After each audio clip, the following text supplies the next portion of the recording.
everyone, Mystery here. I know that lately I haven't been posting, but today I wanted to give you guys a list I have been wanting to do for some time if my PC did not have a relationship with Ifrit. Today I'm going to count down my personal top 10 games of 2020. Now, I know what you all are thinking. I know we all want 2020 to die in an abyss, but games did help people, including me, go through that terrible year, and I want to show the games I personally enjoyed escaping and had fun while I was in their world. Keep in mind the games I'm going to talk about might have come out in 2020, but also came out before that year, but because of life, I used 2020 as a way to finally play them. Also, I may clump some together if they were a part of a series. So with this long intro out of the way, let's get into my top 10 games of 2020. 10. Kingdom Hearts 3. Alright, we are starting off with a game that came out in 2019 and was one of the most anticipated games of that time. Reason? 1. Most people who did not play the games between 2 and 3 were waiting 13 years. Did you get that? 13 years for this game to come out, and 2, a lot of people were excited to see what Square Enix was going to do with that game. A lot of people have ripped the game for being a bit easy as well as convoluted with its story. But keep in mind, it's one of those series you have to play all the games to understand the story. And plus the way Nomura does the story is, well, there are videos on it, you can look it all up on YouTube. I will agree the combat did make it one of the easier games in the series, but after Critical came out later in 2019, it actually did become more of a challenge than it was previously. But why do I put it at number 10 when the game came out in 2019 and I played it when it came out? Simple. The DLC. Or for some of you that don't know that term, it is downloadable content. Kingdom Hearts 3 Remind. Kingdom Hearts 3 Remind came out 1 year after the game, and not only did the DLC fix some of the issues with the game, but they gave us a beefy story segment that lasts a bit over 4 hours long to explain what happened at the ending of Kingdom Hearts 3. It also gave us 13 new boss challenges to enjoy. Making yourself kind of hit the wall with your head about 10 times over, or throw your controller at the wall or your TV if you can afford it. I haven't had the time to get all the data bosses, but hey, I'll get there.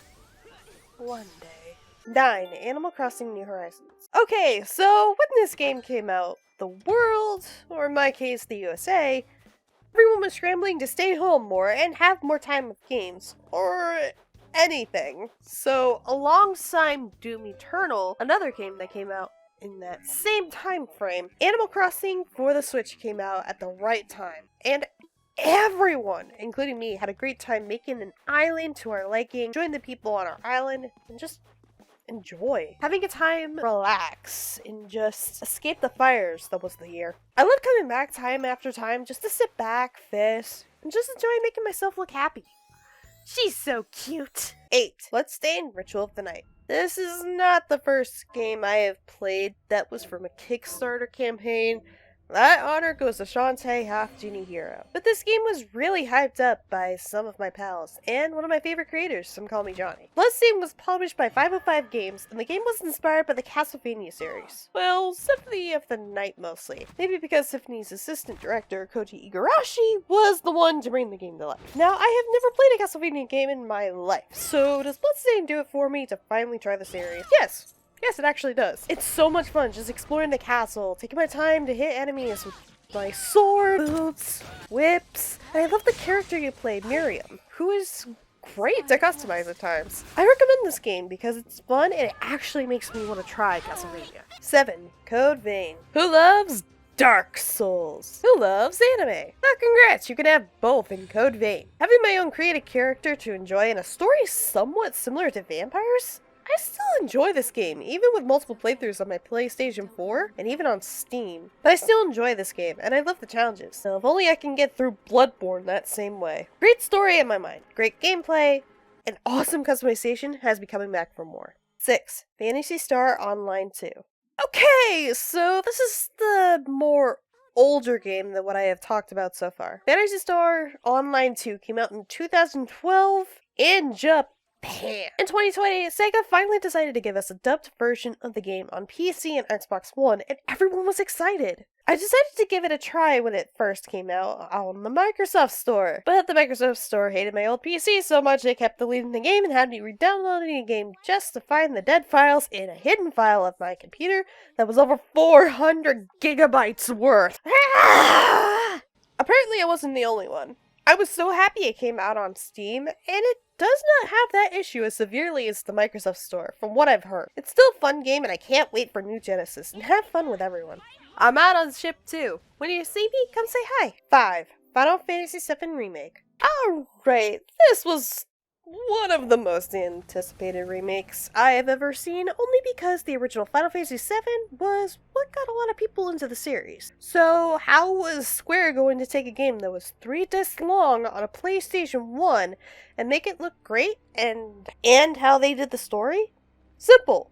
There were some things they did in the remake that no one expected, and of course, they split it into different segments. The first part being released in April of 2020 has you only going through the Midgar segment. Now, how do you make a segment that was only 2 to 4 hours in the beginning of the adventure into a over 55-hour adventure? Well, you're going to have to play the game to find out.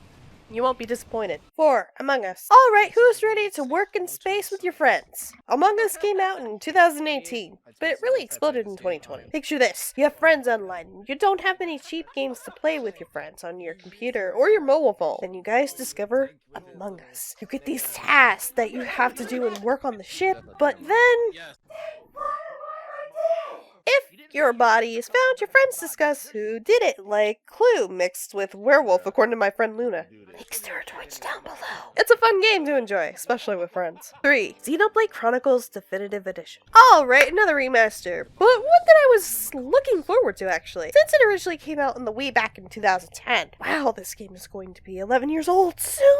This game has been one of those games that were rare to get for the Wii version, due to it being GameStop exclusive back then when it came out here in the US, and we're not gonna go down that rabbit hole. So when Nintendo announced the remaster onto the Switch, and it looked like Xenoblade Chronicles 2, sign me up! It plays great. It's similar to what the original played. I love the story, and I spent over 100 hours total on the game, even over 60 hours on the new epilogue that came out alongside the remaster. If you have been wanting to get into that or interested in the series, I highly recommend this game. 2. Persona 4 Golden / Persona 5 Royal. Okay, no surprise for me when it comes to these two games. Persona 4 Golden came out on the PS Vita back in 2012. Fast forward to 2020, it gets off the Vita and comes to the PC with every Persona fan jumping with glee, including me. Persona 5 Royal is actually like a Kingdom Hearts remix version with extra content and story bits that comes out 3 years after the original Persona 3. Personally, I put a lot of hours into both, but I'm happy to say they are amazing in their own right. I highly recommend them every time someone asks what kind of game they should try. And Persona 4 Golden runs great on PC. If you have not yet, get them both on sale, or just get them on your PlayStation 4 / PlayStation 5 or PC. And get ready for Persona 5 Strikers coming in February. Alright. You know my channel, you know me. For the past few years, I'd say. Dang, it's been that long. The answer is completely obvious. Final Fantasy XIV Shadowbringers. Been playing this MMO since 2016 during patch 3.5. Dang, all the way back in Heavensward. I can't believe we're already waiting for the next expansion. And have never looked back. From being in different FCs to this day, I still have great memories, finding ecstatic when I finally decided to work on high-end content, now being excited for the next expansion. I will say I have some unhealthy amount of time into this game, but I don't find myself burnt out yet, or just not bored like I have with some games after some time. This game always holds a place in my heart, because it not only helps me with branching out to new people, helping me conquer some stuff personally in my life that I needed to conquer, but I always know that I can come back to this game and have fun Especially when this game also helped me to get through the nightmare that we call 2020. That was a note I didn't expect to end on, so thank you guys so much for watching, and I pray 2021 will bring us joy. Have a great night or day, everyone! A lot of people were excited to see what Square Enix was going to do with that game. A lot of people have ricked the... yeah, ricked! What? Ricked! No! Ripped! Ripped! Like, paper! English, why must you be so hard? And make it look great, and how they did this... English! Come to me, dang it! Alright, this was one of the most anticipated remakes I have ever seen, only because the original Final Fantasy VII was, well,